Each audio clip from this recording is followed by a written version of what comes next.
morar aqui assim que eu saí da maternidade, né? Meu filho aprendeu a andar aqui na Praça Roosevelt. E meu sonho era comer o estrogonofe da Baiuca. Era um prato chique. E a Praça Roosevelt quase um acidente. Mas lá foi um bom projeto de urbanização e um grande projeto viário. A Praça Roosevelt é o coração de São Paulo. Se você quer grilo tem, se quiser rio tem, e se quiser também, até cabana tem, uma lareira tem, um violão também, um passarinho tem. Mas se você quiser morar na praia vem, um automóvel tem, cabeleireiro tem, e vira gente tem, Copacabana tem, Piriba à noite tem, e quando a lua vem, jantar no iate tem.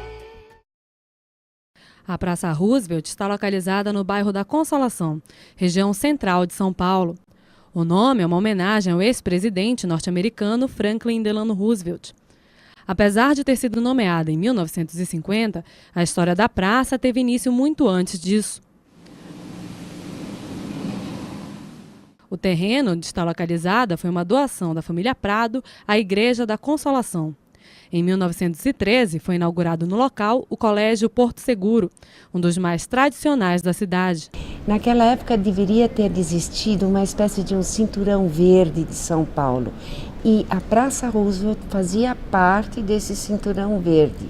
Eventualmente, no decorrer dos anos, aquela chácara sumiu e foram se construindo casas, basicamente casas e não prédios também não tão altos.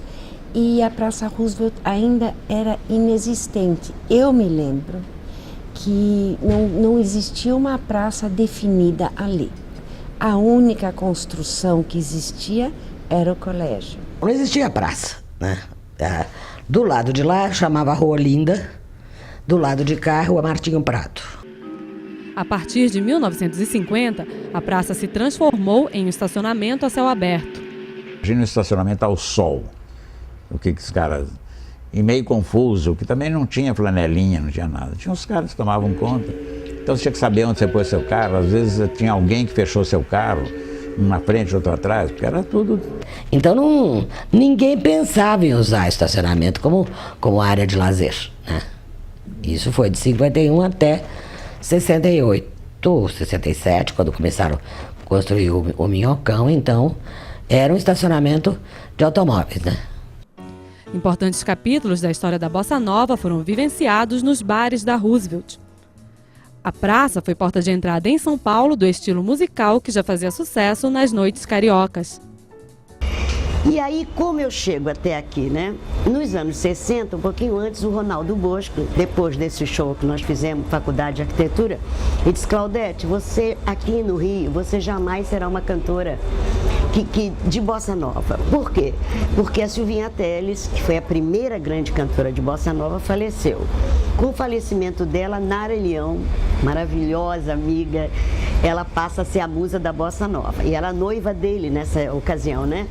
Aí ele disse: Claudete, São Paulo é um país, larga a sua praia. Eu adorava a praia, né? Eu gosto de praia. Larga a praia, vai embora para São Paulo. Aqui passavam muitos cantores famosos, tipo Elis Regina, que fez o seu primeiro show aqui, onde nós estamos, em 1964. Em São Paulo, o primeiro show dela realmente foi aqui. Aí eu conheci muitos deles, conheci Dick Farney, conheci Calbi, conheci Zimbo Trio.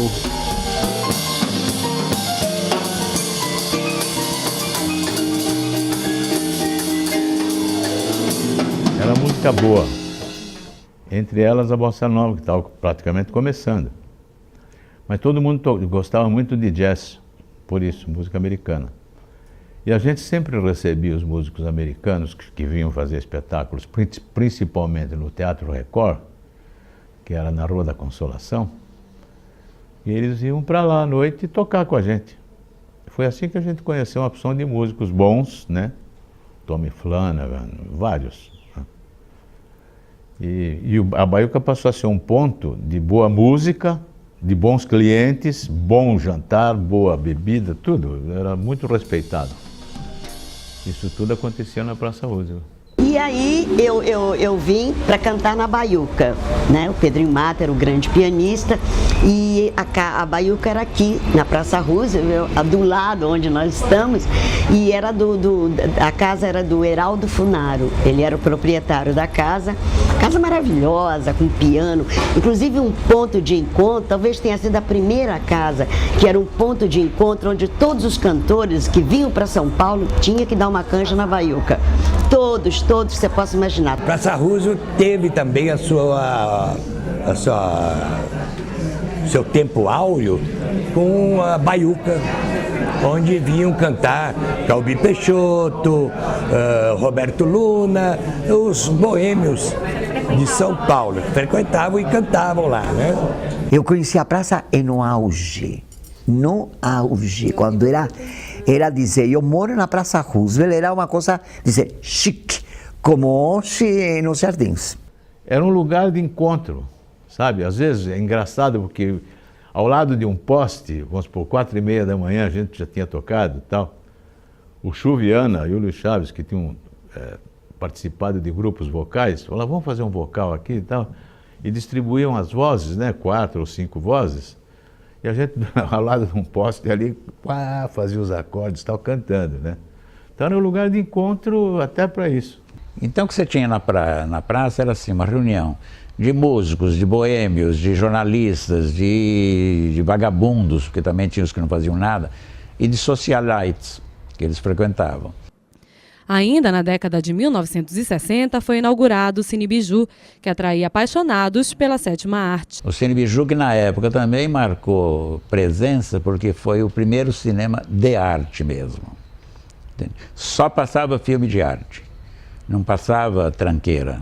Na época da ditadura, só para vocês terem uma ideia, o Biju ele foi o grande polo centralizador de toda a inteligência nacional. Do Fernando Henrique Cardoso ao Silvio Santos, eles frequentavam esse espaço para falar sobre o Brasil, para pensar política e para, através dos filmes que aconteciam naquela época, ficarem informados do cinema de arte mundial. Então nós todos, os jovens, pelo menos uma parte da juventude daquela época, vinha muito a este cinema, porque aqui se passava o que hoje se chama cult, ou filme cabeça, era o chamado filme de arte.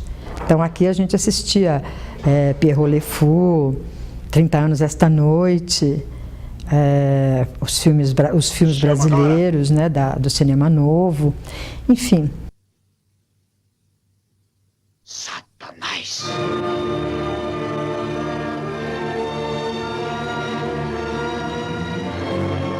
Durante a ditadura, a praça passou por uma reforma e foi reinaugurada em 1970 pelo então prefeito Paulo Maluf.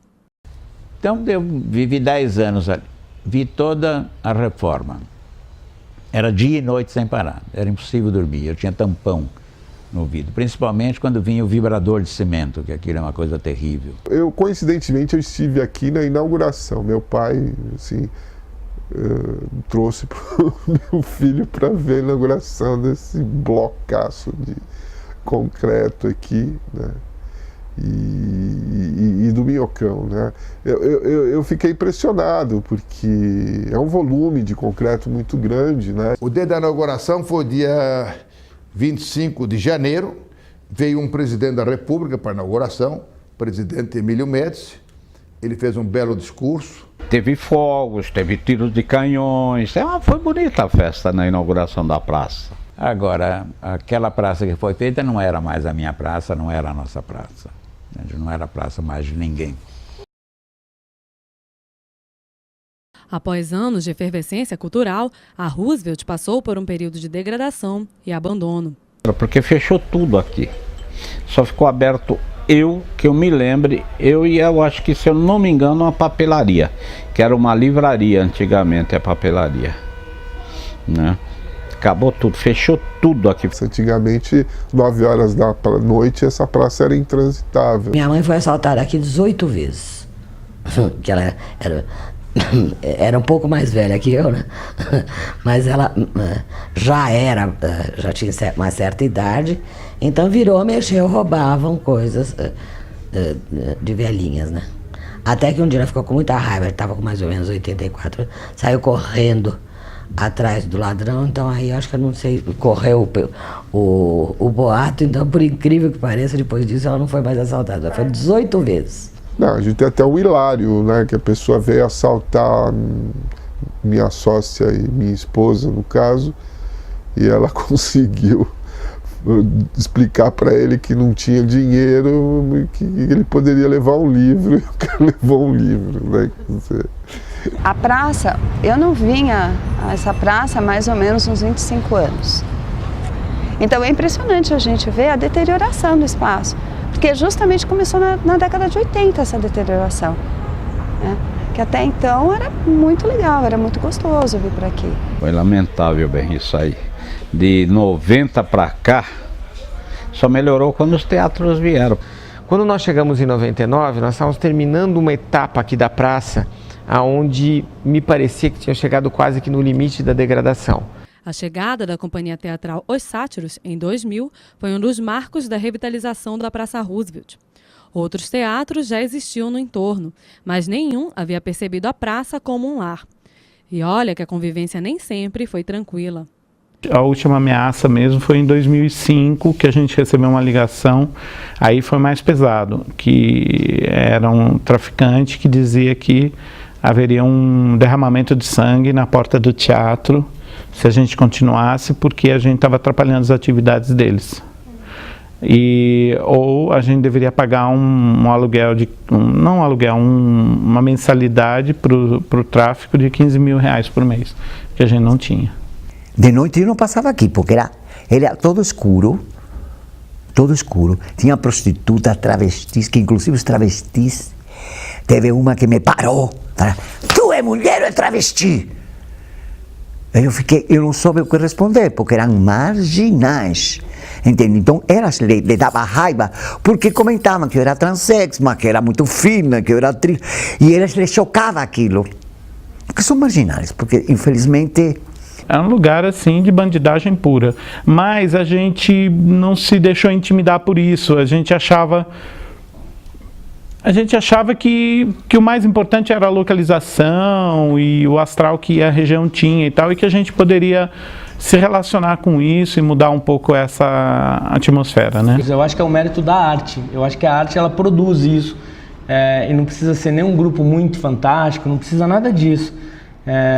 A gente sabia... A gente partiu desse princípio que onde tem luz, onde tem gente, não tem problema, não vai acontecer nada de grave. A partir do momento que a praça vira um espaço de lazer, de cultura efetivo, que as pessoas passam a ver a praça com bons olhos e procurar estar na praça, seja os espetáculos, seja os bares, eu vejo essas pessoas que são os bandidos deixando a cena. Olha, eu venho muito aqui e as pessoas ficam preocupadas em guardar a bolsa, em guardar o celular, e eu não. Pra mim tá tudo bem. Eu acho que não tem problema. Depois dos Sátiros, foi a vez do grupo de teatro Parlapatões buscar espaço na praça. A gente teve uma coisa que foi muito significativa quando a gente abriu as nossas portas. No dia da festa de inauguração, a gente marcou de propósito o 11 de setembro, e aí os Sátiros fizeram uma homenagem pra gente, porque a gente foi lá pedir xícaras de açúcar como bons vizinhos. Então o açúcar tem uma simbologia também, uma superstição teatral, né? Que se você joga açúcar na porta do teatro, o teatro lota. Então eles vieram com essa coisa do vizinho e jogar açúcar na nossa porta, e acho que a superstição deu muito certo. A praça é da gente, eu acho que a gente tem que usar. Então acho que isso aqui é um bom começo. Assim, os artistas têm isso, né? Quer dizer, o papel do artista eles estão fazendo completamente, né? Porque além de botar no palco, no caso o teatro, a arte deles, eles estão influenciando a comunidade, né? E eu acho que eles estarem aqui e por isso permitirem que nós estejamos aqui é muito legal para você rever esse pedaço da cidade. Com o sucesso do trabalho, a chegada de outros teatros e tudo que aconteceu com a Praça Roosevelt, virou até meio um ponto turístico, né? E aí também veio barulho, e daí os moradores, alguns moradores novos também e antigos, começaram a reclamar dessa efervescência. Eles preferiam o barulho dos tiros e tal da madrugada. Não sei, é uma questão de gosto pessoal, sei lá. Então a gente a gente incomoda algumas pessoas. O problema não são os teatros, o problema são os bares dos teatros. Porque tem alguns teatros que estão abertos para vender cerveja. Né? Então, só, até 5h30 da manhã.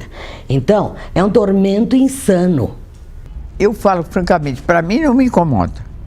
Mas há pessoas que moram, por exemplo, nesse São Lucas até, são nossos amigos, eles reclamam muito. Porque às vezes a pessoa sai do teatro, você sabe, às vezes a pessoa sai em companhia, não é? Ou conhecidos, ou pessoas que se conheceram no momento, gostam de conversar um pouco, não é? E incomoda as pessoas no dormir, que tem que dormir para amanhã levantar cedo e trabalhar. Eu, sinceramente, eu prefiro ter esse problema de ter que acomodar os horários para não haver problema de barulho do que não tê-los, entendeu? É melhor tê-los, a gente procurar apaziguar, haver um respeito mútuo, tanto de um lado, tanto dos moradores, como dos teatros para com os moradores, do que não tê-los. Então acho que isso é uma questão de tempo, como tudo na vida, a gente vai equilibrando as coisas. Após a retomada da vocação cultural, os imóveis no entorno da Roosevelt passam agora por um processo de revalorização. Então, esse é o nosso grande problema, né? Porque quando a gente veio aí era muito barato, era tudo muito simples, e hoje é possível até que a gente, a qualquer momento desse, seja expulso. Comecei a trabalhar aqui fazem 13 anos. E quando eu comecei, a valorização aqui era muito pequena. Hoje, digamos assim, triplicou o valor do metro quadrado, né? Então, os imóveis estão chegando num teto de valores bem altos e a tendência é aumentar ainda mais essa valorização. Mas é uma mentira, não se fez nada ali. Então, a gente teme por isso também, porque há uma especulação imobiliária muito grande, que também atrapalhou todo o nosso processo de trabalho, porque essas travestis que viviam aí não tem mais dinheiro para pagar. Então a gente acabou afugentando todo mundo. E veio um monte de burguesinho falido para a Praça Roosevelt. Tipo, nossa, tomara que eles não me ouçam falando isso. Mas enfim, são os moradores hoje, são as pessoas que, né? Segundo a Prefeitura de São Paulo, a reforma da praça deve ter início até 2010. A praça vai passar por uma reforma prevista de 18 meses de duração após seu início. E nós imaginamos que o início dela deve ocorrer entre dezembro e janeiro, dezembro desse ano e janeiro do ano que vem. É uma obra que vai ser administrada e contratada pela EMURB, com financiamento do BID, e estimada em 40 a 50 milhões de reais. A principal mudança vai ser essa demolição dessa grande área construída que nós temos em cima, tá? A questão da acessibilidade à praça também vai ser um ponto fundamental, tá? Nós temos escadarias, mas temos todas as rampas, temos acessibilidade em todos os trechos da praça, tá? A questão da vegetação foi aumentada e muito, a questão da área verde nessa praça. Tudo bem que são áreas ajardinadas, como a gente fala, que são áreas verdes sobre lajes. Mesmo assim, conseguimos aumentar ainda um trecho, que a gente tem pouca terra aqui, pouco espaço de terra. O trecho que nós tínhamos, conseguimos aumentar de área verde, limpamos a praça. Em um determinado ponto da praça, que seria no trecho da Consolação, você consegue visualizar o trecho da Augusta. Então, você consegue fazer essa ligação da praça com o seu entorno. Sou completamente favorável à demolição. Isso não é uma praça. Eu quero ver o outro lado. Praça é um espaço onde todo mundo se encontra. Aí não tem jeito, isso já nasceu errado. É cheio de catacumba, é cheio de reentrâncias, é molhado, não adianta, por mais que você fale que você possa fazer um tipo de recuperação, não há possibilidade, a infiltração é de 40 anos. Entendeu? Então isso tem que virar uma praça para todas as crianças poderem entrar, e aí se quiser fazer refeitório, façam, enfim, mas enquanto tiver este edifício a separar as partes da praça, não se pode falar em praça. Então eu sou completamente favorável à demolição. E não compreendo Não compreendo o pensamento que diz que isso aí é um bem público. Isso não é, isso é um mal público. Eu, pessoalmente, sou contra. Eu acho que esse país não tem orçamento para demolição. O orçamento tinha que ser para gerar emprego e para construção. Sou contra. Contra.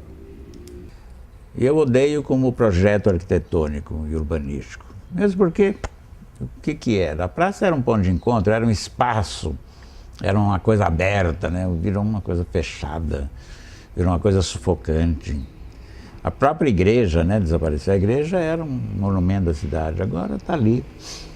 Se pensar a Praça Roosevelt sem o sistema viário, tem que começar a pensar a Praça Roosevelt relacionada com o sistema de ruas. Daí vamos falar da praça, né? Então acho que a reforma da praça começa, não está no Pentágono, o problema não está no Pentágono, mas sim o problema como a praça se relaciona com a rua. Eu posso tanto ficar com o Pentágono como ficar sem, mas se eu não resolver problema de relação com a rua, eu vou ter uma reforma meia boca. Diria assim, não vou resolver o problema fundamental, isso é o meu ver. Porque onde é que está a verdade? Naquele arquiteto que projetou há 40 anos? Ou no arquiteto que quer hoje demolir para ganhar eventualmente um honorário? Não, nós temos que construir, temos que demolir nada. Tem até lendas que dizem que isso foi um projeto experimental de como fazer uma praça que não pudesse concentrar pessoas e, consequentemente, concentrar ideias e virar uma coisa que acabou virando, né? A gente retomou a nossa democracia indo para as ruas, indo para as praças, né? Nas diretas já. Seria absolutamente incrível que alguém pudesse ter um tipo de visão que o projeto lá foi feito para impedir manifestação popular. O Brasil tem 8,5 milhões de quilômetros quadrados onde você pode fazer manifestação popular onde você quiser. Não precisa ser especificamente na Praça Roosevelt. Do outro lado da praça, na rua Guimarães Rosa, tem uma escola que hoje é o Caetano de Campos, que era a sede da Secretaria de Educação naquele período. Então, o que acontecia? Os estudantes iam para frente da secretaria fazer suas manifestações. Não, eu acho que não tem nada a ver com ditadura, acho que tem que ver com burrice. Tem que ver com burrice. Não dá para culpar a ditadura de tudo, não. Burrice. O poder público é burro e age movido por interesses financeiros, econômicos, etc. Acredito muito mais em interesse escuso por trás daquilo. A ditadura em si, no desenho da Praça Roosevelt, não vejo nenhuma evidência tão clara como essa evidência do paisagismo moderno americano aplicado ao espaço público, onde dá a preferência automóvel, onde dá a vazão a esse comportamento cultural americano que quer ir a um espaço público para se isolar, não para o encontro, mas para o isolamento. E ali é uma queda de um muro. Falam tanto na queda do muro de Berlim. São Paulo precisava derrubar o seu muro de Berlim. Precisava derrubar esse pensamento antigo. Esse projeto está na IMURB desde a década de 80. Tá? Desde a década de 80 ele vem com a mesma diretriz, que é retirar todo esse espaço construído que a gente tem em cima da praça. O que é difícil de zeladoria e controle. Não existe vontade política para isso, né? Não, de maneira nenhuma eu acredito que eles vão fazer alguma coisa. E a gente acredita que aconteça. Até porque faço parte da ação local há tantos anos e o que me faz ficar nela até hoje é a fé de que a reforma vai acontecer mesmo. Eu acho que esse projeto ele tem que valorizar as pessoas, o cotidiano, as vontades das pessoas e que seja um espaço democrático, né? Que a praça merece e que a cidade precisa. A cidade necessita de um espaço assim. E nós construímos na calçada um espaço democrático, livre e seguro, né? E seria maravilhoso que a gente pudesse expandir essa calçada para o meio da praça.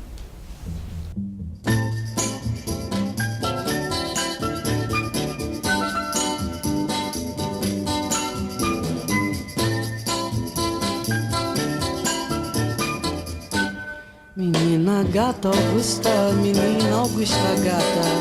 Menina gata Augusta, menina Augusta gata. Menina, menininha, o que ela vai comprar eu não sei. Mas se ela quisesse comprar o meu amor, eu lhe daria de graça. Sobe, desce, desce, sobe, sobe, desce até cansar. Depois vai pro Iara lanchar, contando os babados e tomando seu chá.